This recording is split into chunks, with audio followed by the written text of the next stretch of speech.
Baik, shalom. Semangat pagi. Nah, boleh lihat kiri kanan bilang begini, semangat pagi. Ya, semangat pagi ya. Ya, saudara senang melihat orang di kiri kanan saudara? Ya, saya senang melihat saudara di hadapan saya semuanya ya. Senang ya. Baik, cuaca hari ini dan belakangan ini sangat membuat kita terbatas dengan banyak hal. Itu sebabnya kita harus belajar untuk boleh mengelola semua kehidupan kita, baik rohani maupun jiwa kita semua sehat dan kuat. Amin. Bilang rohani dan jiwani sehat kuat.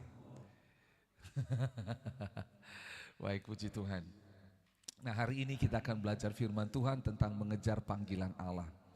Nah, sebelumnya saya mau bersaksi pada saudara, beberapa hari yang lalu anugerah Tuhan saya diberi kesempatan untuk boleh datang di sebuah rumah sakit dan berdoa untuk seorang ibu. Awalnya di rumah sakit itu kami beribadah, lalu salah seorang, sewaktu firman Tuhan disampaikan, ada seorang perawat senior di rumah sakit itu, dia merasa bahwa ini Pak Pendeta perlu dibawa untuk doakan pasien, begitu ya. Karena memang saya membuka diri untuk doakan orang-orang yang sakit. Jadi kalau pas waktunya saya akan pergi begitu. Lalu pada saat di situ sebelum pulang, ya puji Tuhan ibadah berjalan dengan baik. Kasih Tuhan, anugerah Tuhan, kami semua mengalami perjumpaan dengan Tuhan dalam ibadah itu. Nah waktu itu lalu perawat ini bawa, ayo Pak kita saya nanya siapa yang akan didoakan, disebut namanya X. Dari suku mana, usia berapa gitu. Lalu saya tanya sakitnya apa, maaf sakitnya kanker payudara dan sudah metastase, sudah ke seluruh tubuh. Nah sebelumnya ibu ini sudah kemo beberapa kali dan ternyata ibu ini seorang Nasrani.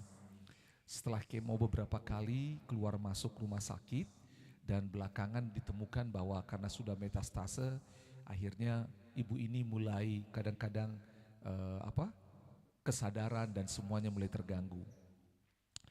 Saya nanya, kenapa ibu mau supaya saya berdoa untuk dia? Ini bukan tentang saya, tetapi apa kesan di hati ibu? Dia ngomong seperti ini, waktu pertama kali ibu ini masuk rumah sakit, dia orang yang tough, dia orang yang kuat. Serasa dia gak butuh Tuhan, gitu loh. Dia gak butuh Tuhan. Kurang lebih seperti itu ya. Sengaja diajak ngobrol untuk tentang Tuhan, ibu ini gak tertarik, gak punya ketertarikan. Dan akhirnya keluar masuk rumah sakit dan terus belakangan waktu masuk rumah sakit yang terakhir, ibunya kaget ini perawat tiba-tiba di kamar itu udah putar lagu rohani. Sudah mulai bicara soal hal-hal rohani. Nah, jadi diam-diam suami dari ibu ini bilang sama perawat itu, kalau ada kenalan pendeta boleh tolong nanti kasih tahu untuk boleh mendoakan. Lalu perawat ini bilang, Pak nanti hari Rabu akan ada pendeta datang di sini. Kalau Bapak mau, hari Kamis akan ada pendeta di sini. Kalau Bapak mau akan didoakan. Oh ya silakan begitu. Lalu Kamis pagi itu saya di sana, ya kaget juga, mata terbuka tapi dia nggak bisa lihat. Jadi karena pengaruh obat, kansernya sudah metastase, sehingga dia hanya lihat bayangan hitam, begitu. Dan dia mata terbuka begini tapi dia nggak bisa lihat. Dan akhirnya saya panggil namanya, ternyata nama keduanya ada nama saya juga.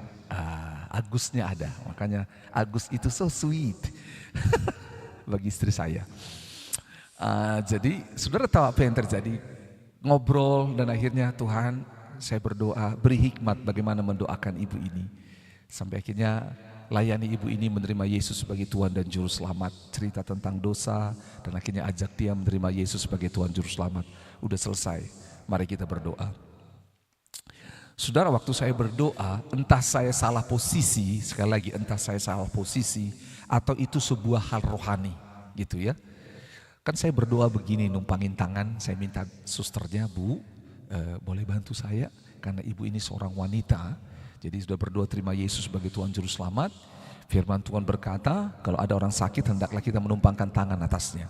Saya minta Bu, saya bilang sama perawatnya, boleh ibu bantu saya tumpangkan tangan atas dia. Ada keluarganya di situ. Lalu susternya tumpangin tangan, lalu saya tumpangin tangan juga. Waktu saya tumpangin tangan, sekali lagi entah saya salah posisi berdiri atau perkara rohani. Tiba-tiba berat banget, sampai gitu loh ya. Berat banget badan saya itu. Jadi saya sambil berdoa sambil saya nahan. Sempat saya mikir jangan sampai saya jadi pasien habis ini. Bener sakit banget badanku. Wah, gitu loh. Berdoain dalam nama Yesus gitu loh.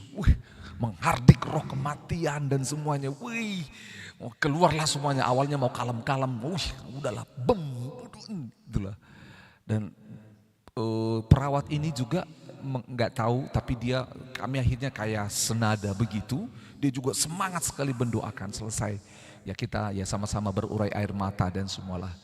Nah, jadi waktu datang saya bilang seperti ini. Sebelum berdoa saya udah bilang, Ibu, dia bilang, halo Ibu, kata perawatnya, ada Pak Pendeta datang di sini. Saya bilang, Shalom Ibu, saya pendeta. Dia kata, Ibu, saya datang sini mau kasih tahu Tuhan Yesus itu baik. Langsung meledak air mata. Dia nggak tahan, gitulah. Susah mengucap syukur dalam kondisi seperti itu, tetapi kami ajak dia terus untuk mengingat Tuhan. Udah selesai berdoa, saya merasakan Tuhan menolong dan saya terus komunikasi dengan ibu perawat ini, bagaimana perkembangannya. Setelah selesai, puji Tuhan ngobrol sedikit dan kasih tahu sama ibu yang menjaga, Bu, kalau boleh, ibu kan di sini, bolehkah ibu membacakan Alkitab, baca kitab Mazmur, baca kitab suci supaya ibu ini punya kekuatan iman. Baik Pak. Kadang-kadang kami putar di TV, ya kalau boleh nggak usah TV, ibu aja, begitu loh. Saya mau bilang dengar YouTube GKKD. Cuman saya bilang sama ibunya, baca ya Bu, ya sudah. Saudara jalan lalu ngobrol sama perawat ini. Perawat senior di sana. Lalu saya bilang, makasih ya Pak Agus ini. Ya dengan senang hati. Kami juga punya kerinduan supaya ibu tahu sejak saya mahasiswa, saya sering pergi ke rumah sakit mendoakan orang. Karena apa? Gak tahu, senang rasanya bisa mendoakan. Bila ada kesempatan ke depan, kami berdoa supaya rumah sakit ini menjadi tempat di mana kami bisa mendoakan orang-orang sakit. Gak tahu dengan pihak manajemen. Sudah ngobrol ada beberapa hal tentang kehidupan perawat ini dan sudah kami pisah. Saya masuk di lift, sudah tiba-tiba ada seorang ibu lari. Wah, lari. Pak. Lalu ibu perawat itu lihat, oh ibu yang dari kamar itu. Sini, ada apa? Pak Pendeta tolong, tuh ada apa? Saya kira ada apa, gitu loh ya. Terus ibunya apa? Datang, mau ngapain? Ada apa Bu? Dia salamkan sesuatu, enggak usah Bu, tidak Bu. Semua ini anugerah Tuhan, tidak usah. Semua, saudara tahu yang nunggu di situ banyak perawat, mereka lihat, oh ya, enggak semua pendeta itu doakan orang harus diamplopin, enggak semua. Ada yang memang diamplopin, ada yang mau, ada yang enggak. Jadi saya bilang, enggak usah Bu, saya berdoa saja supaya ibu sembuh itu anugerah buat saya, tidak usah. Gitu loh. Makasih Pak. Saudara, kenapa saya harus menceritakan ini? Supaya saudara paham bersama bahwa mengejar Tuhan di dalam hidup kita adalah sebuah keharusan, tapi kadang-kadang kita enggak melakukannya. Sehingga kadang-kadang Tuhan izinkan perkara-perkara di sekeliling kita terjadi untuk kita mengingat Tuhan dan kembali kepada Tuhan. Dulu ada sebuah acara di dalam televisi dibilang apa? Kembali ke laptop. Semua harus kembali kepada Tuhan. Katakan, kembali kepada Tuhan. Sekali lagi, kembali kepada Tuhan.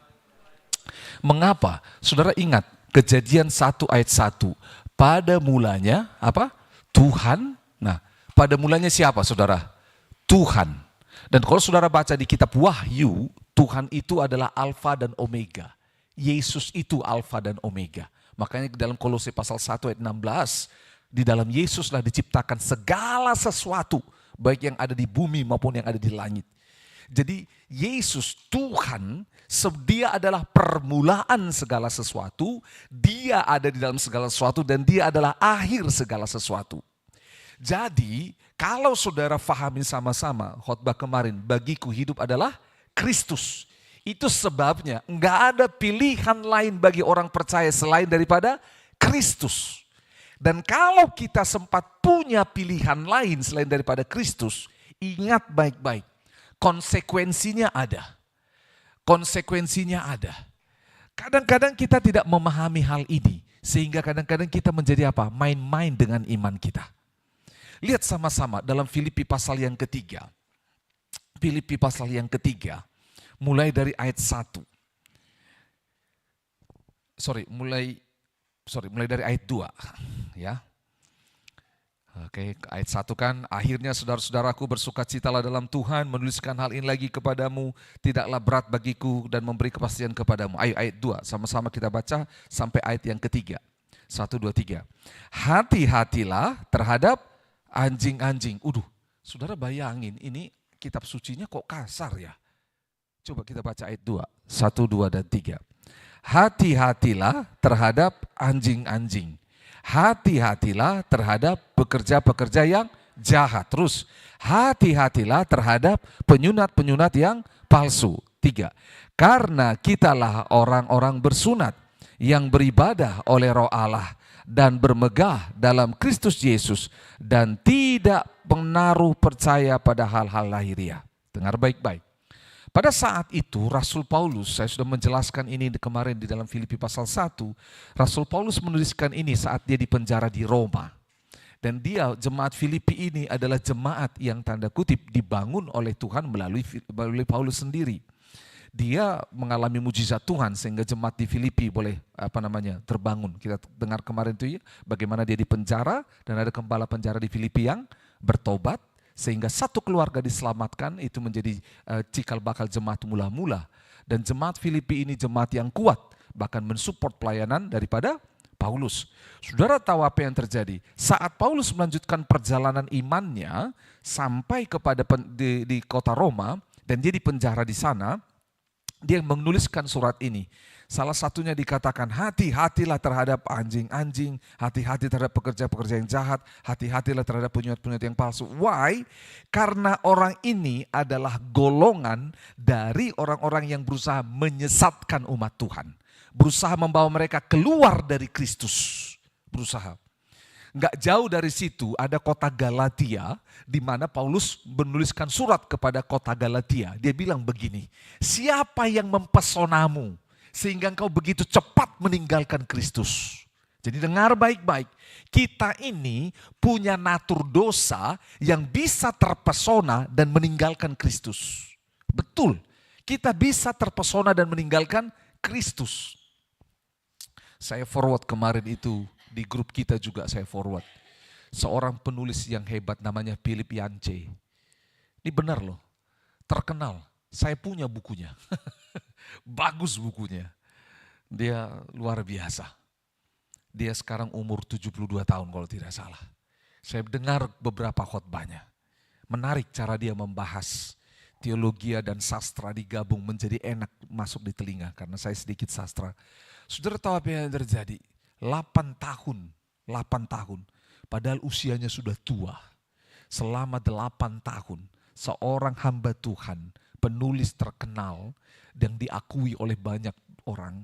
Saudara tahu tiba-tiba apa? Seperti itu terjerat dan dia affair. Tahu affair ya? Dia selingkuh dengan wanita lain. 8 tahun. Dan diakui selama dia selingkuh itu dia masih menulis buku. Dia masih khotbah. Dia masih pimpin seminar. Saudara dengar baik-baik. Karena apa? Kita, tanda kutip, produk manusia berdosa ini punya kecenderungan terpesona kepada yang lain selain daripada Kristus. Itu sebabnya kita harus mengambil keputusan untuk selalu bersama dengan Kristus. Katakan sama-sama, mengambil keputusan setiap hari untuk bersama dengan Kristus. Bukankah itu yang Yesus katakan kepada murid-muridnya? Barang siapa mau mengikut aku, hendaklah dia ngapain? Memikul salib, menyangkal diri setiap hari. Karena apa? Kalau nggak pikul salib, nggak nyangkal diri, ingat baik-baik ada pesona di sekeliling kita yang bisa menarik kita keluar dari Kristus. Dengar, keselamatan mungkin tidak hilang.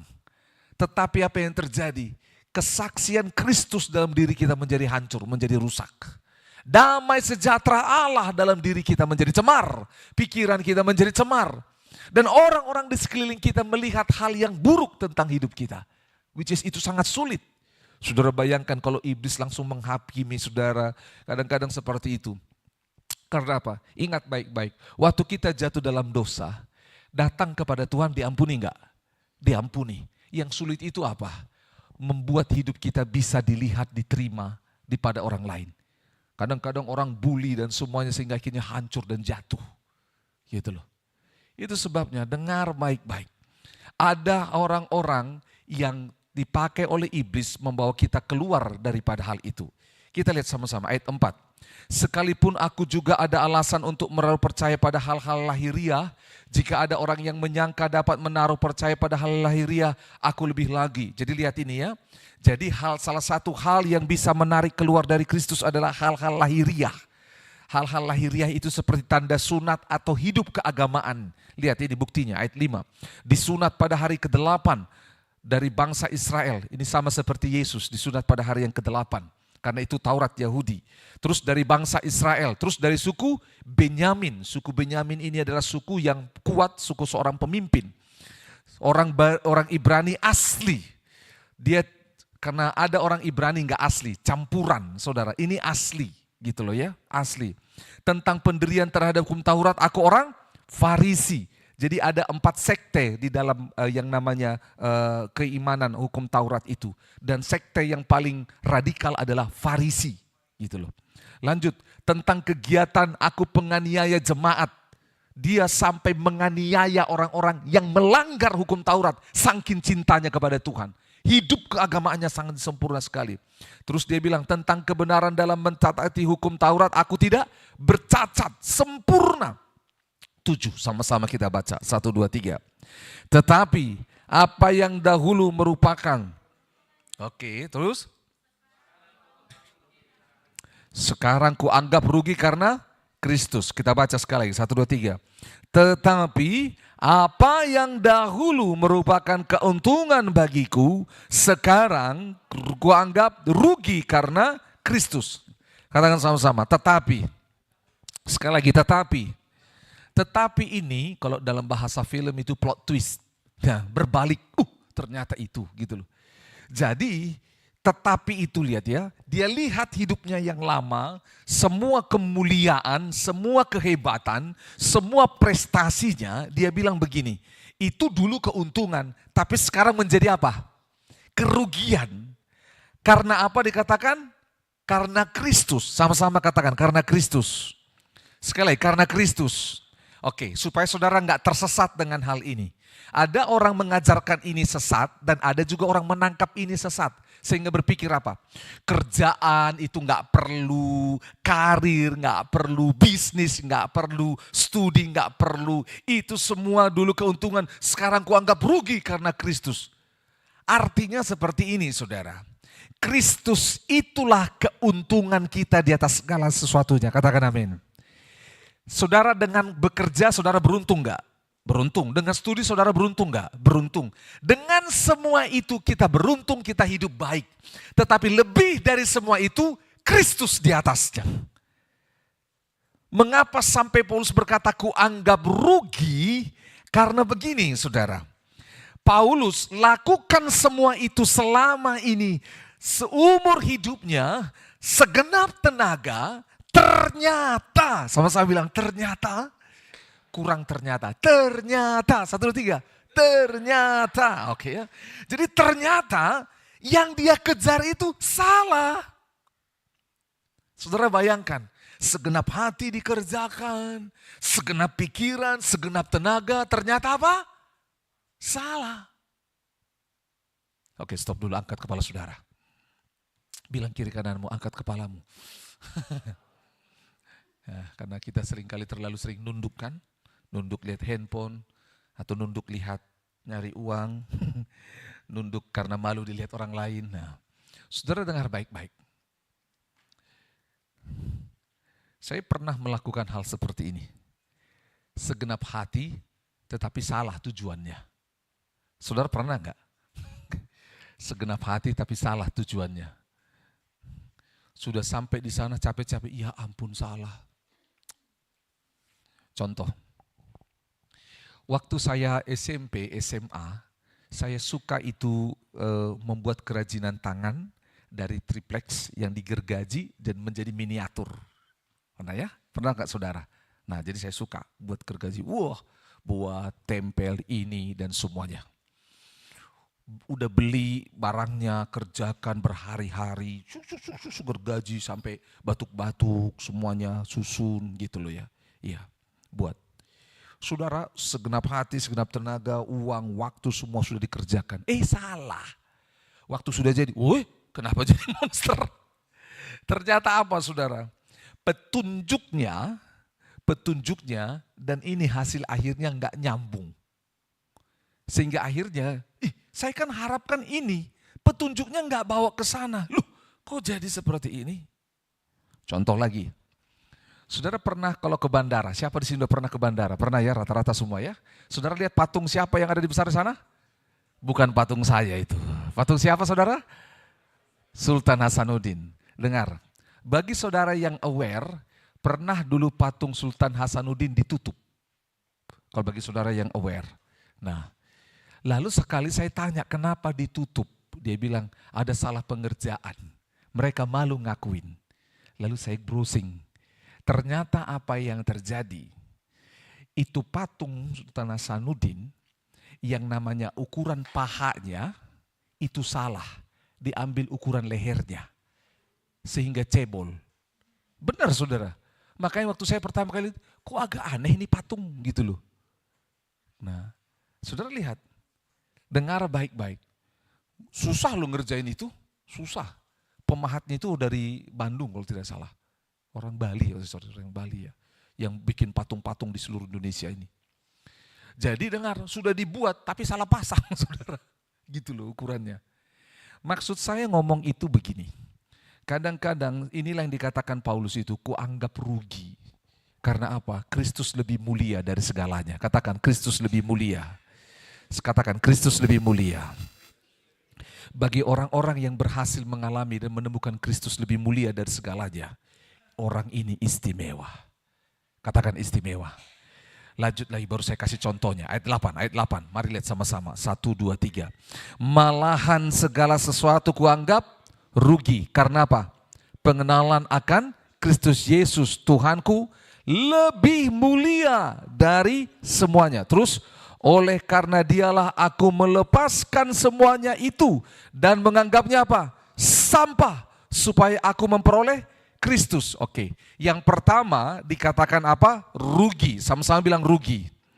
Nah, saudara, saya tanya, saudara mau untung atau mau rugi? Jujur, mau untung atau rugi? Pasti semua orang mau untung. Tetapi demi Kristus, aku mau rugi. Loh, apa maksudnya? Dia sedang membuat bahwa keuntungannya adalah Kristus. Bukan lagi keuntungan dunia ini. Popularitas, ketaatan beragama, dia posisi calon imam besar ini yang namanya Paulus pada waktu itu. Dia punya kehormatan, warga negara. Dia orang Ibrani tapi diberi warga kenegaraan Romawi. Dia punya surat kuasa. Semua yang dia punya itu dia bilang dibandingkan Kristus ini rugi. Gitu loh. Padahal waktu itu Yesus itu sebagai apa? Buronan atau sebagai pencemooh. Yesus itu sebagai apa? Yesus itu dianggap sebagai orang yang menista. Orang yang menganggap menyamakan dirinya dengan Tuhan. Jadi Yesus pada waktu itu bagi orang-orang Yahudi, Yesus itu disalib bukan karena melakukan dosa A, B, C, dan D. Satu-satunya yang melanggar hukum Taurat yang membuat Yesus disalib adalah karena dia berkata bahwa dia adalah apa? Allah. Dia Allah. Dan mereka berkata, penghujatan, blasphemy. Penghujatan ini. Dan akhirnya mereka bunuh yang namanya Yesus. Tapi kan orang Yahudi mau bermain cantik. Gak mau tangan mereka menumpahkan darah. Dia pakailah tentara Romawi. Lihat apa yang terjadi. Paulus berkata apa? Dulu inilah kebanggaan kemuliaanku dengan semua hukum Taurat yang ada. Yang paling suci. Saudara dengar baik-baik. Pada zaman dahulu, supaya saudara tahu, pada zaman firman Tuhan ini ditulis, orang-orang non-Yahudi itu, maaf, bahkan disebut anjing. Makanya kalau saudara lihat bagaimana Yesus berkata, tidak baik mengambil roti yang seharusnya bagi anak-anak dan menyerahkannya kepada siapa? Anjing. Orang kalau nggak ngerti firman ini pikir, kasar banget Tuhannya orang Kristen. Masa bilang Yesus perempuan itu anjing. Dia nggak ngerti budaya. Nggak ngerti. Yesus sedang bilang apa? Orang-orang ini dulu dilayani, setelah ini baru kamu. Itu maksudnya. Gitu loh. Dia datang dilayani dulu kaum keturunan Abraham ini sesuai dengan janji firman Tuhan di dalam dalam Kejadian pasal 12. Oleh keturunanmu semua bangsa akan mendapat berkat. Jadi ini dulu baru sampai ke sana. Begitu loh. Nah, saudara tahu apa yang terjadi? Dengar baik-baik. Apa yang ada pada Kristus pada saat itu adalah semua hal yang memalukan. Makanya Paulus sampai mau bunuh orang-orang yang mengikut Kristus ini. Tetapi apa yang terjadi sekarang berbalik. Semua yang mulia dia anggap itu menjadi kerugian. Dan Kristus yang adalah yang memalukan ini itu menjadi kemuliaan dia. Itu yang pertama untuk rugi. Yang kedua dikatakan menganggapnya sampah. Katakan sampah. Oke ya, sampah. Saudara ini menarik. Sampah di sini bahasa aslinya adalah nggak enak. Tapi ini kotoran. Sampai dianggap kotoran itu semua kemuliaannya, semua kehebatannya. Kenapa sampai ini dibahas? Dengar. Kalau saudara tidak sampai menemukan Kristus segalanya bagi hidup saudara, maka kita akan mudah ditarik ke tempat yang lain. Gitu loh. Contoh ya. Saya kasih supaya saudara mudah berpikir. Saya waktu percaya kepada Tuhan Yesus, saya melayani Tuhan, saya berdoa supaya saya tidak menikah. Berulang-ulang ini saya beritahu pada saudara. Saya berdoa supaya saya tidak menikah. Makanya saya bebas dan saya mudah dekat dengan banyak orang. Karena apa? Di hati saya tidak mau menikah. Gitu loh. Semua saya anggap adik, yang paling muda, yang lebih muda saya anggap adik, yang lebih tua saya anggap kakak. Itu saja. Itu saja. Itu. Semuanya. Hati ini tulus. Gitu loh. Bahkan istri saya panggil kakak pada waktu itu. Gitu loh. Semuanya. Semuanya. Makanya saya bebas berteman dengan banyak orang. Karena hati ini sudah jelas tidak mau menikah. Lalu dalam perjalanan waktu Tuhan bilang, saya dapat dorongan dari Tuhan untuk menikah. Saya bilang, baik Tuhan menikah. Siapa orangnya? Datangkanlah Tuhan dari benua Antartika. Cuman kan gak ada. Akhirnya Tuhan beri. Dan orangnya ada di belakang sana yang bajunya mirip dengan saya. Nah saudara tahu, waktu saya yakin dia istri saya, pilihan saya dari Tuhan, sekali lagi pilihan Tuhan buat saya, maka apa yang terjadi? Saya tutup mata dengan semua perempuan yang lain. Karena apa? Dia. Jadi Paulus ini ngomong gitu, Kristus, yang lain sampah, yang lain rugi, dia, Kristus. Saudara dengar baik-baik. Kalau saudara tidak sampai kepada titik ini, maka uang akan bisa mengeluarkanmu dari Kristus. Popularitas akan bisa mempesona dirimu. Cowok ganteng, cewek cantik, semua akan bisa membuat kita keluar daripada yang namanya jalur Tuhan.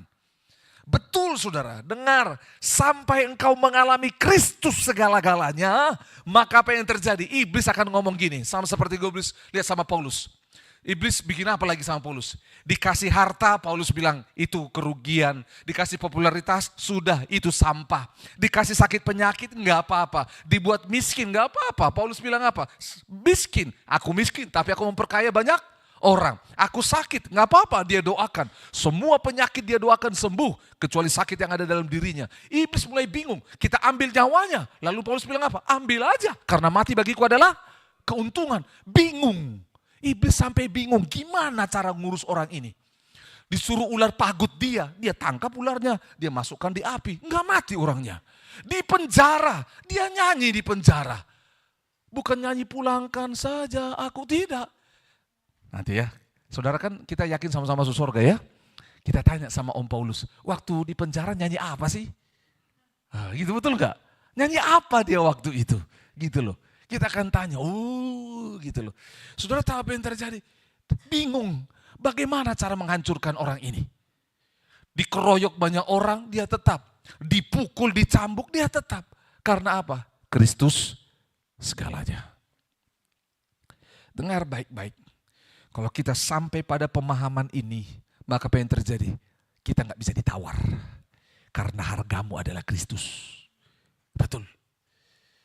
Saudara akan berani rugi. Orang bilang, ruginya Agus, udah biar nih. Bodohnya Agus, nggak apa-apa bodoh. Bagimu itu bodoh. Apa yang katakan Paulus di kitab Korintus? Orang-orang bodoh pun dipakai Tuhan untuk mempermalukan dunia ini. Mempermalukan orang-orang pintar. Dengar, karena Kristus segalanya. Itu sebabnya dia bilang seperti itu, sampah. Waduh, sama-sama bilang sampah. Saudara tahu sampah ya? Jadi waktu saya pelajari ini saya senyum. Karena Tuhan tanya, apa sampahmu? Jujur, orang-orang ada yang sampahnya itu gini. Waktu saya khotbah di penjara. Terus orang-orang di penjara ngomong begini. Ya sampah saya perbuatan-perbuatan buruk, ya mudah dibuang, betul tidak? Saudara mau bawa perbuatan-perbuatan buruk terus nggak sampai tua? Enggak ya, semua hal yang buruk, hal yang jahat itu sampah. Saudara mau buang kan? Nah itu mudah. Tapi ada satu orang bapak di dalam penjara itu, dia dosen dari sebuah universitas.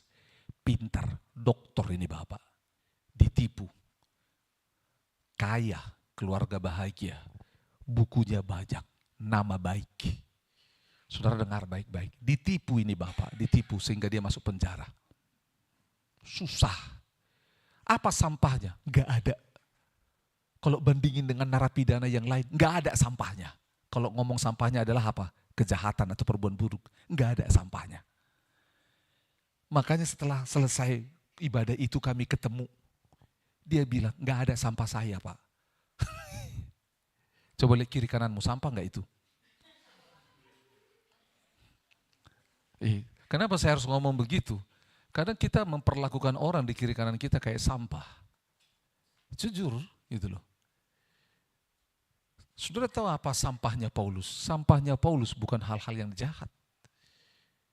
Sama seperti Bapak itu. Lalu saya bilang begini, Pak, di hadapan Kristus, supaya Kristus segalanya, kita harus berani bilang bahwa jabatan kita itu sampah. Harta yang kita peroleh dengan baik itu sampah. Semua yang namanya nama baik, semua royalti, semua itu sampah. Tapi itu bukan sampah, Pak. Bagi kita di luar Kristus itu bukan sampah. Tapi bagi perspektif Kristus itu sampah. Supaya, sama-sama bilang, supaya. Sekali lagi, supaya kita menemukan Kristus di atas segalanya. Supaya kita bisa menempatkan Kristus di atas segalanya. Kita nggak tercemari dengan amplop, kita tidak tercemari dengan tanda tangan palsu, kita tidak tercemari dengan tawaran-tawaran dunia ini. Karena apa? Kristus segalanya. Saudara berani tegas, saudara berani bilang Kristus di atas segalanya. Karena apa? Karena aku sudah lihat dia di atas segalanya. Orang-orang seperti ini istimewa. Orang-orang seperti ini adalah orang yang menggoncangkan dunia ini. Orang-orang seperti inilah yang akan bertahan sampai kepada kesudahannya. Karena dia berjalan bersama Kristus. Dia tidak berjalan dengan yang lain. Itu sebabnya Paulus nggak takut. Dia nggak takut dengan ahli-ahli Taurat. Dia tidak takut dengan orang Romawi. Dan dia tidak takut bahkan dengan orang-orang yang pernah dia aniaya. Nggak takut dia. Itu sebabnya karena apa? Dia bersama dengan Kristus. Saya sangat rindu kita boleh sampai pada titik ini. Supaya saudara faham bahwa Kristus itu nggak bisa ditolerir. Supaya begini saudara, dengar baik-baik. Feril buat sesuatu kepada saya yang menyakiti hati saya. Bisa jadi apapun itu. Tapi karena Kristus segalanya bagi saya nggak punya waktu lagi untuk sakit hati. Katakan amin. Gitu maksudnya. Kadang-kadang saudara tahu apa yang terjadi. Nih ya, hari Minggu, hari Jumat kemarin itu. Saya sempat terdiam beberapa waktu gara-gara apa? Soal janji. Sama-sama bilang janji. Jadi ada sebuah janji yang saya sudah atur, tiba-tiba nggak jadi janji itu. Saya sudah persiapkan, batal saudara. Tahu nggak? Kuciwa saya itu. Tahu kuciwa? Kuciwa itu di atas kecewa. Betul, sampai saya nggak terlalu semangat gitu loh. Karena apa? Janji itu nggak jadi. Gitu loh. Saudara, tiba-tiba Tuhan pulihkan hati saya ngomong gini. Kamu bayangkan dengan semua janjimu kepada saya.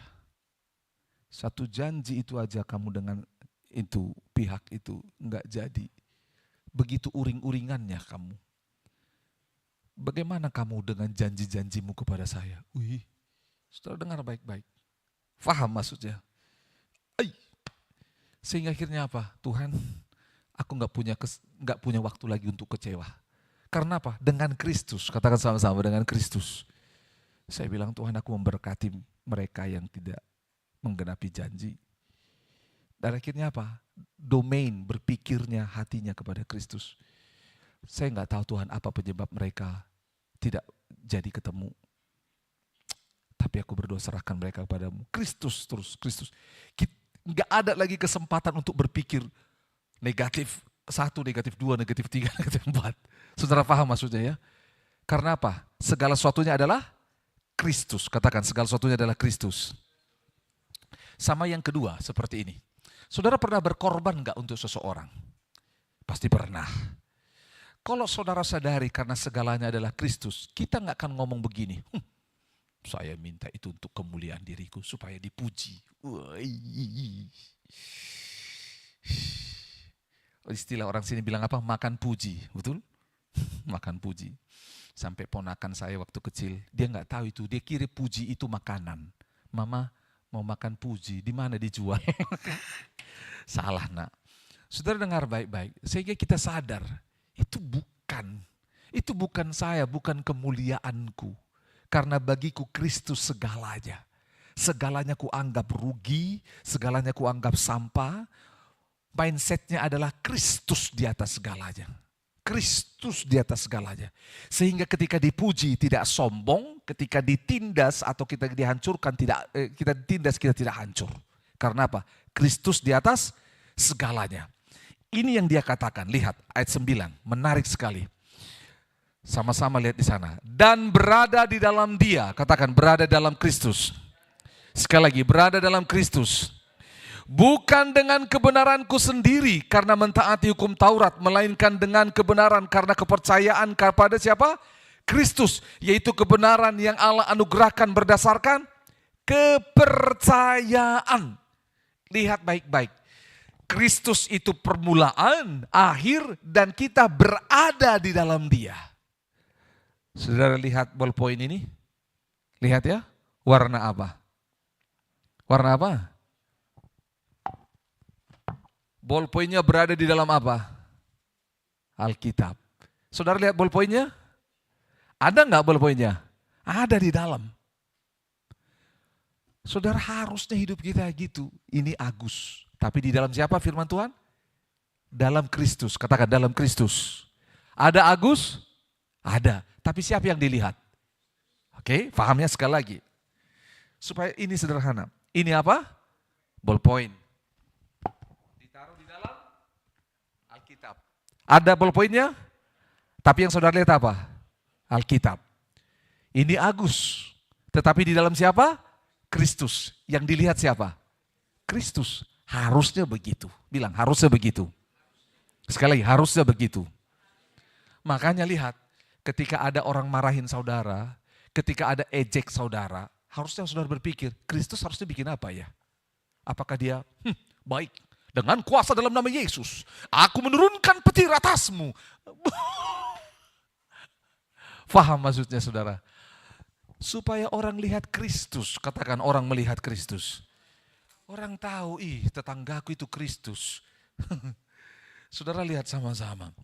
Dengar baik-baik, bukan dengan kebenaranku sendiri. Dengar, karena kita punya kebenaran sendiri. Kita punya kebenaran sendiri. Kita punya hak untuk sakit hati. Saya punya hak untuk marah. Saya punya hak untuk benci. Saya punya hak untuk kecewa. No. Kata Tuhan, firman Tuhan, bukan dengan apa? Kebenaranku sendiri. Maaf, bahkan hak untuk marah, kecewa, benci, semua itu kerugian. Semua itu sampah. Enggak ada lagi, saudara. Itu sebabnya saudara harus paham ini. Sehingga ketika umpamanya marah memuncak, kalau film kartun tambah merah, saudara bilang apa? Aku kan tersembunyi dalam kebenaran Kristus. Stop. Oh ya. Saudara harus paham itu. Supaya begini, saudara main game. Main Vita Mahjong, tak tek tek tek tek tek tek tek. Tapi tiba-tiba saudara sadar, saudara dalam Kristus. Saudara kenapa? Stop. Bukan main game tidak bisa. Tapi saudara stop. Tuhan sudah cukup main ini. Gitu loh. Kalau kita nggak sadar ini, main terus. Maju. Dari atas saudara tembak. Kau ini belum ngomong jahat, ngomong kotor lagi dan segala macam. Lupa dia kalau dia di dalam Kristus. Kenapa kau marah-marah gitu? Lah iya, karena apa? Kau juga gini. Seakan-akan dia punya kebenaran, dia punya hak untuk marah, maki orang. Dengar baik-baik. Gitu loh. Itu sebabnya kita lompat lagi, ayat 10. Yuk sama-sama. 1, 2, 3. Yang ku kehendaki ialah apa? Mengenal dia. Katakan mengenal dia. Oke ya, dengar baik-baik. Saudara, pengenalan itu butuh waktu. Betul? Zaman dahulu ada orang tidak kenal menikah. Saya dan istri berapa lama kami kenalan? Kita kenalan baru menikah ya. Saudara dengar baik-baik. Mengenal Tuhan itu butuh waktu. Orang yang tidak meluangkan waktu dalam pengenalan akan Tuhan, maaflah. Gitu loh. Saudara pernah ketemu orang yang mereka tidak saling kenal dan akhirnya menikah. Contoh ini. Saudara masih ingat berita yang viral, seorang orang kaya di Thailand menikah dengan seorang wanita cantik. Menikah. Lahir anak pertama. Maaf, kok jelek? Karena suaminya ganteng, istrinya ganteng. Kok jelek? Suaminya ganteng, istrinya cantik. Berarti saudara masih bangun. Ya. Suaminya bingung. Jangan-jangan istriku selingkuh. Dites DNA-nya, sama. Oke lah, mungkin ini percobaan. Lahir anak kedua, jelek lagi. Jelek sampai dia ini investigasi ke rumah sakit. Jangan sampai seperti sinetron Indonesia, bayi yang tertukar. Ternyata tidak. Lahir anak ketiga, jelek lagi. Dia bingung. Ini orang kaya, pintar, laki-laki ini, keluarganya luar biasa. Dia sampai malu sama papa mamanya. Kenapa ya? Istriku cantik, kenapa anak begini? Saudara tahu apa yang terjadi? Ditemukan fakta. Maaf, ini berita, saya hanya menyampaikan kepada saudara. Ternyata perempuan ini wajahnya gak cantik. Dia oplas. Ternyata DNA tidak bisa dioplas. Betul. DNA nggak bisa operasi plastik. Wajah bisa operasi plastik. Operasi itu operasi plastik. Dia operasi plastik wajahnya supaya cantik dan ketemu dengan laki-laki ini dan menikah. Akhirnya ditulis di situ, laki-laki ini tidak punya banyak waktu mengenal perempuan itu. Karena dia terdesak untuk menikah, permintaan orang tua. Terdesak untuk menikah karena apa? Udah ketemu perempuan cantik. Dan dengar baik-baik, keturunannya. Saudara tahu, baca terus kisahnya. Akhirnya apa? Cerai dan perempuan ini didenda. Dituntut di pengadilan. Ngeri. Karena apa? Enggak cukup waktu untuk mengenal. Saudara dengar baik-baik, banyak orang Kristen enggak punya waktu untuk mengenal Kristus. Dari mana kita tahu? Betul kan? Saudara ibadah 2 jam, lamanya. Padahal nonton agak lain atau Avatar sampai 3 jam, tahan. Jujur saudara, jujur, kita harus jujur realistis dengan diri kita sendiri. Karena apa? Dengar baik-baik, mengenal itu butuh waktu. Katakan, mengenal itu butuh waktu. Gitu loh, mengenal itu butuh waktu. Beri dirimu untuk mengenal Kristus. Lanjut lagi, ya. Mengenal dia dan kuasa kebangkitannya dan persekutuan dalam penderitaannya. Kata baik-baik. Ini enggak cocok bagi orang-orang yang menganut teologi kemakmuran. Masa bersekutu dengan penderitaan Kristus? Dengar, apa yang dikatakan kenapa dia merindukan persekutuan dengan penderitaan Kristus. Di mana aku menjadi serupa dengan dia dalam apa? Kematiannya. Katakan dalam kematiannya. Yesus Kristus sampai pada kematiannya, dia finish the race, finish the fight. Dia memenangkan pertandingan itu dan menjaga iman sampai pada kesudahannya. Coba bayangkan bagaimana kalau Kristus itu bisa sakit hati di Taman Getsemani. Waktu dia ditangkap semua murid-murid lari. Dia bisa bilang, dasar, betul enggak? Kalau kita bikin dramanya, betul? Kira-kira apa yang diomongin? Enggak ada. Enggak ada kosakata, enggak ada kamus itu di pikiran, di hati Yesus. Kita yang punya, gitu loh. Maksudnya Petrus. Kita bisa marah, gitu loh. Di mana kalian semua? Paham maksudnya ya? Kalau kita buat. Tapi Yesus gak punya bahan itu. Gak punya. Jujur kita punya bahan itu. Betul gak? Saudara punya bahan sakit hati? Saudara punya bahan marah? Bahan kecewa? Kita semua punya. Yesus gak punya. Makanya dibilang apa? Paulus bilang apa? Aku mau kayak Kristus. Lupakan semua itu. Makanya ketika dia diejek, diolok dan segala macam. Dia gak punya. Saya gak punya. Saya gak punya bahan dalam diriku untuk memarahimu. Untuk jengkel padamu. Dan dia katakan ayat 11, supaya akhirnya aku beroleh kebangkitan dari antara orang mati. 12, bukan seolah-olah aku telah memperoleh hal ini atau telah sempurna, melainkan aku mengejarnya kalau aku dapat menangkapnya. Karena aku pun telah ditangkap oleh Kristus Yesus. Dengar baik-baik. Ini dia. Posisi Paulus ketika ngomong ini adalah bukan ketika dia sudah sempurna, tidak. Tetapi dalam proses dan progres. Katakan sama-sama, proses dan progres. Ada orang diproses terus tapi gak ada progresnya. Ada orang minta progres tapi gak ada prosesnya. Salah. Harus mau diproses dan lihat progresnya berkembang. Dan ini yang dikatakan oleh Paulus itu, dikatakan di firman Tuhan ini. Menarik sekali, dikatakan bukan seolah-olah aku telah. Karena kalau telah peroleh, udah dapat, kita punya kesempatan untuk sombong. Tetapi yang dimaksudkan oleh Paulus ini adalah dia mau terus belajar, dia mau terus mengejar, dia tidak berhenti. Walau dia sudah sempurna dalam pandangan banyak orang.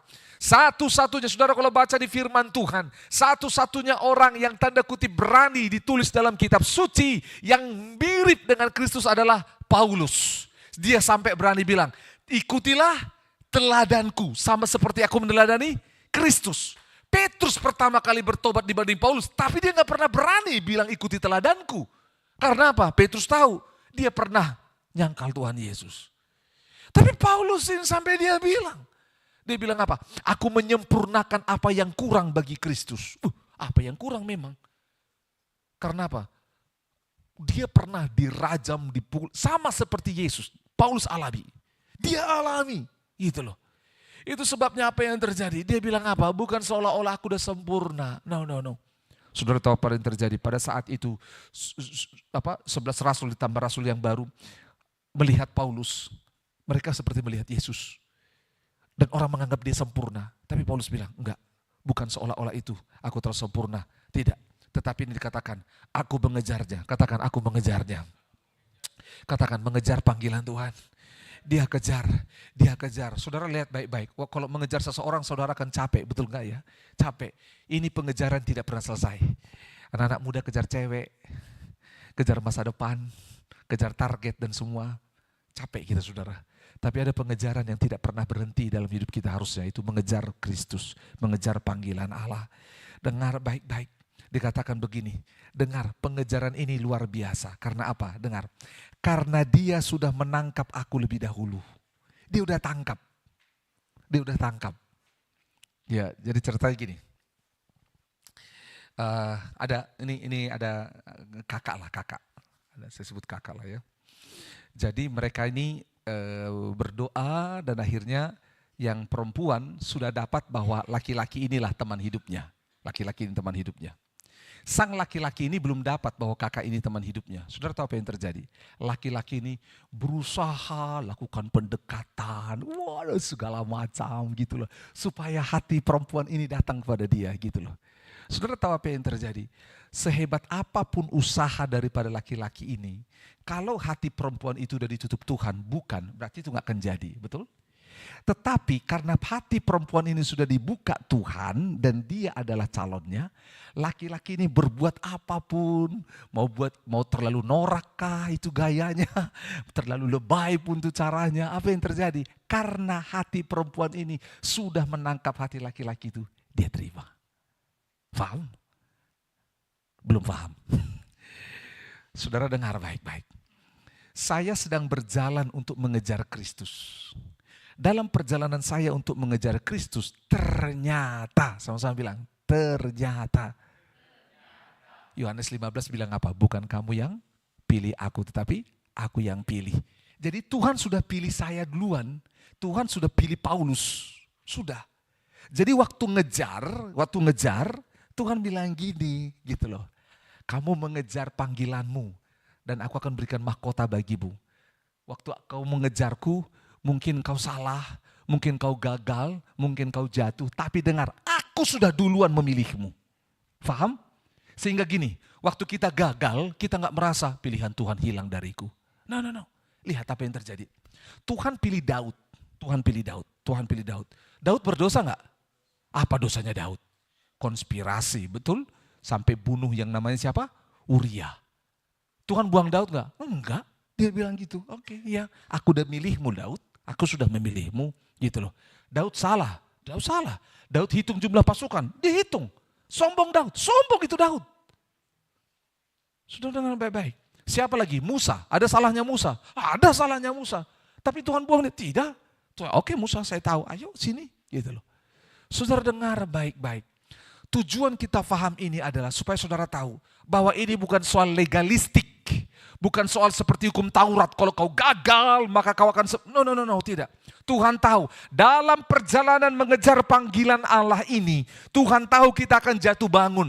Tetapi sebelum kita memulai panggilan itu, Tuhan bilang apa? Aku udah memilihmu, dan aku menyertai engkau. Itu sebabnya sepanjang perjalanan ini, hiduplah bukan dalam kebenaranmu, karena kebenaranmu akan membuat kau jatuh. Tapi kebenaranku akan membuat kau tetap teguh berdiri.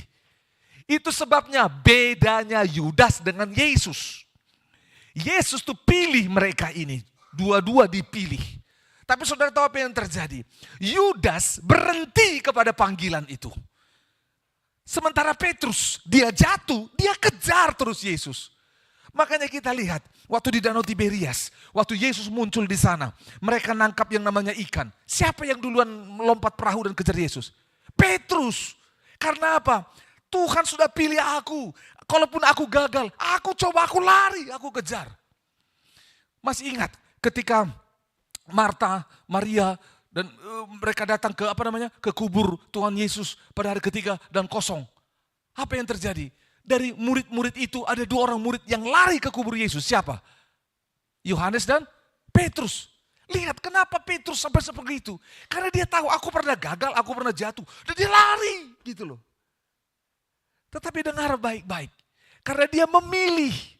Kristus itu bilang apa? Petrus, gembalakan dombaku. Aku mengasihi engkau. Tuhan aku sudah gagal. Yesus bilang apa? Aku tahu kau gagal. Tapi kapan yang terjadi? Yesus tuh salut dengan Petrus yang terus berlari kepada panggilan Tuhan. Itu sebabnya dikatakan ayat ini. Ayat yang ke-13, saudara-saudara, aku sendiri tidak menganggap bahwa aku telah menangkapnya, tetapi ini yang aku lakukan. Katakan, ini yang kulakukan. Saudara, bahasa Indonesia kita membuat jauh daripada bahasa aslinya. Bahasa aslinya adalah, tapi satu hal ini kulakukan. Berapa hal? Satu hal. Kalau saudara disuruh memilih dari seluruh dunia ini apa yang kau lakukan, pilihlah lakukan ini. Satu hal yang kulakukan. Satu hal. Sama seperti ketika Yesus datang ke rumah Maria dan ke rumah Marta. Marta sibuk sana sini, betul? Tiba-tiba Maria duduk di kaki Yesus. Lalu Yesus bilang apa? Marta, Marta, engkau menyibukkan diri. Tapi Maria sudah melakukan satu hal yang paling, yaitu duduk di kakinya. Ini satu hal dari semua pencapaian daripada Paulus itu. Dia bilang, satu hal yang kulakukan. Lihat ini.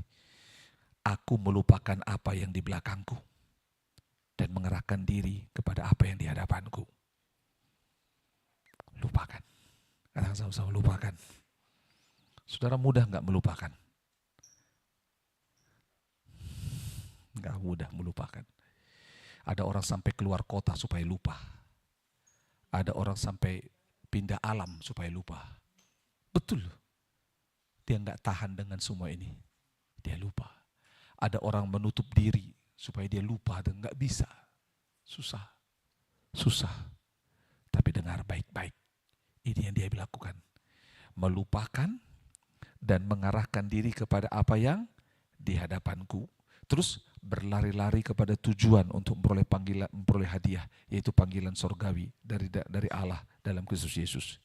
Saya tutup dengan hal ini, Pak Rusmin, boleh maju supaya saudara paham. Oke ya, Pak Rusmin berdiri di situ supaya kelihatan kamera. Mari maju ke sini.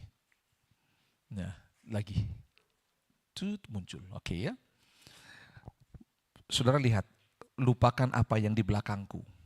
Tapi kalau aku lupakan yang di belakangku, tidak melihat kepada hadapanku, maka apa yang terjadi? Aku akan cenderung ke sana. Itu yang pertama. Yang kedua, kalau aku melupakan yang di belakangku dan tidak berlari maju kepada yang di hadapanku, maka aku akan mudah untuk kembali ke sana. Pelan-pelan. Saudara paham, istri Lot sudah dibawa keluar, betul? Dari Sodom dan Gomora. Sudah bilang pergi. Tapi apa yang terjadi? Tubuhnya pergi, hatinya tidak pergi, masih di belakang. Saya pernah khotbahin ini, bagaimana dia berbalik. Dari bahasa aslinya bukan hanya berbalik, tapi dia pergi ke sana mendapatkannya. Kebum, turunlah itu hujan. Hujan apa? Emas, hujan belerang. Bukan emas, hujan belerang. Saudara tahu apa yang terjadi?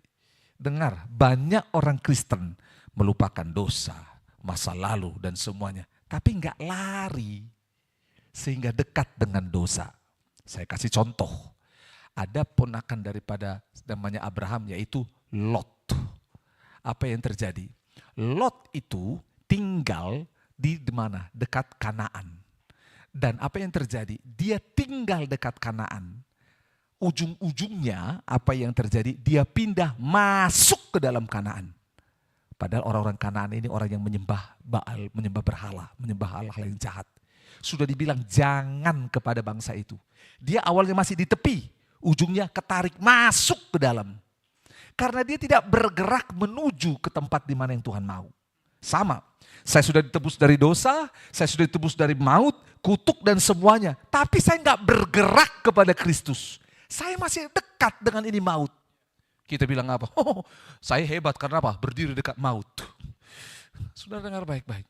Kami pergi ke Tangkuban Perahu dengan istri dan anak-anak. Itu Tangkuban Perahu kawahnya dibikin pagarnya. Jadi dibilang hanya sedekat ini. Kalau pagar dilepas saudara, apa yang terjadi? Bisa jatuh orang. Sama, kalau kita dekat dengan dosa, mudah jatuh. Saya kasih contoh lagi. Ada seorang perkasa dalam perjanjian lama yang bisa berperang mengalahkan banyak orang. Yaitu siapa namanya? Simson. Dia diberikan kekuatan, tapi dia tidak pakai untuk Allah. Dia dekat dengan dosa, main-main dengan dosa. Akhirnya apa? Jatuh. Jadi apa yang dilakukan? One thing, katakan satu hal. Yaitu apa? Lupakan dan akhirnya berlari-lari. Berlari kepada siapa? Kristus. Ya, berlari kepada Kristus. Lari terus. Dengar baik-baik, inilah proses yang terus berjalan setiap hari. Progres hari ini di sini. Oke, aku diproses Tuhan, yaitu caranya apa? Marah, bangkrut, sakit, itu proses Tuhan. Progresnya apa? Aku maju. Harus gitu. Gitu loh. Apalagi aku kecewa, gagal, aku dibuangin segala macam. Tapi itu progres, harus maju. Terus. Maju pelan-pelan terus. Itulah yang dilakukan oleh Rasul Paulus. Itu dibilang satu hal ini. Itu sebabnya mengejar Kristus ini adalah sesuatu yang layak untuk kita berkata, demi pengejaranku kepada Kristus, aku lupakan ini dan aku anggap ini semua sampah karena ini lebih mulia. Kalau kita tangkap Kristus lebih mulia, maka kita akan bilang apa? Enggak apa-apa. Saya disakiti, saya ini enggak apa-apa. Asal aku sampai ke sana. Saudara pernah masuk rumah sakit? Untuk sembuh kadang-kadang disuntik, betul? Kadang-kadang diambil darahnya. Supaya apa? Sembuh. Dokter jangan suntik. Kenapa? Sakit. Atit dokter, atit. Diambil darah, jangan dokter. Karena apa? Darah itu enggak sembuh. Betul tidak? Disakiti pun, tapi demi sembuh kan mau. Betul enggak? Sama. Engkau disakiti demi untuk sampai kepada Kristus. Enggak apa-apa. Rapopo kata orang Jawa. Enggak apa-apa saudara. Kita kan enggak mau. Enggak mau sampai sana. Maunya di sini. Membuat yang namanya monumen. Supaya Agus dikenal. Supaya aku diketahui oleh banyak orang. Menjadi monumen. Kita enggak bergerak ke sana. Itu sebabnya saudara dilatih dengan banyak hal. Saudara diajar baca Alkitab, renungan harian, dikasih enggak dibaca-baca. Makanya renungannya jadi yang jahat terus. Saudara diajar belajar firman Tuhan, diajar ibadah, diajar berdoa. Supaya apa? Progres untuk boleh sampai mengejar Tuhan. Katakan mengejar Tuhan. Saudara pikir, Tuhan dikejar gak akan nyampe. Dengar baik-baik. Ada, kejarlah daku maka kau kutangkap. Kita kejar Tuhan, Tuhan tangkap kita. Saudara tahu apa yang terjadi? Itu waktu, makasih Pak Rumi, silakan duduk. Ini terakhir. Waktu San susah jalan. San, jadi dia susah jalan, kami bawa dia. Dibawa di lapangan Hasanuddin. Dibuka sepatunya. Dia injak itu rumput, dia geli, dia gak mau jalan, dia duduk gitu loh. Dan akhirnya kami bawa lagi terapi yang kedua, yaitu dibawa di pantai. Pantai, buka sepatunya pasir gitu loh. Nah, bawa pasir, lari-lari dia akhirnya. Gitu loh. Atau kebalik ya, yang rumput ya. Jadi kita bawa di pantai dulu di pasir, dia injak, dia duduk nangis. Tapi waktu kita bawa di lapangan, dia injak geli gitu, dia lari gitu loh. Saya tahu dia akan jatuh, tapi sebelum dia jatuh, saya sudah lari tangkap dia duluan. Kurang lebih gitulah Tuhan. Waktu kita kejar panggilan Tuhan, dia tahu kau mungkin jatuh, tapi dia akan tarik. Sorry, kadang-kadang dia izinkan kita jatuh, tapi itulah masa dia mana. Dia balut kaki kita, dia balut hati kita. Karena apa? Perjalanan menuju Kristus harus sampai tuntas. Amin, kita berdoa. Bapak, kami bersyukur